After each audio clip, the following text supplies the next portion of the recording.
صباح الخير أصدقائي، كيفكم؟ شو أخباركم؟ طمنوني عنكم. أنتم مشتاقين لي؟ أنا مشتاق لكم كتير كتير وشو اسمه بحبكم كتير كتير كتير. اليوم بدي أتمنى منكم إنه كل يوم تفيقوا الصبح تدعوا دعوة لسوريا من قلبكم، لأن إحنا شايفين بلدنا شو عم يصير فيها. يعني كتير حزينين على بلدنا عن جد، وأنا بحب سوريا كتير، بتمنى يرجع الأمن والأمان على سوريا، وخاصة حلب وطني الحبيب. رح نسمع غنية اليوم لسوريا هيك نغير جو.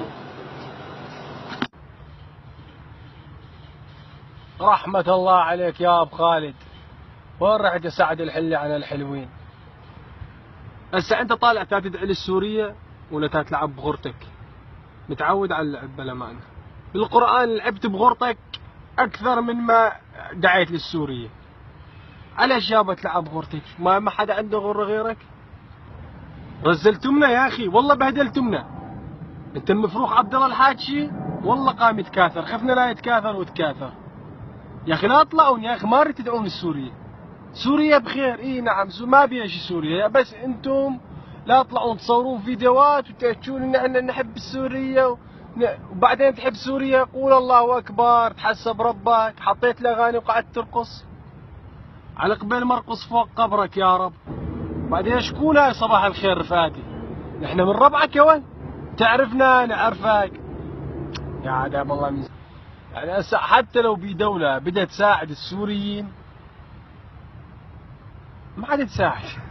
وبعدين شكون رؤساء العالم مثلا فاضيك تقعد تفرجون على الفيديوهاتك وعلى غرتك، راسك تقول بوتسي كومي. لو مخلفت له قدرية الضغط مو احسن له؟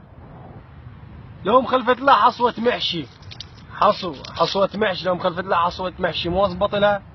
يا خاب انقلعوا يا اخي، انقرضوا والله شمستمنا. والنوب تحكي لي باسم حلب؟ والله الحلبية ذيكم شنك لا يعملونك كبة بسمائية او يعلقونك من غرتك بالجوج جحاني. والله انكم مشوك يا الحلب لا يحصرونك بالقلعة بقلعة حلب. بعدين انت طلعت وحيت حي شباب ادلب يا اخي، ايش فيهم شباب ادلب؟ والله احلى شباب. لا عاد تصور فيديوهات، تنبيه اول واخير، بس تنزل نو فيديو لمنجلك، نقطة انتهى.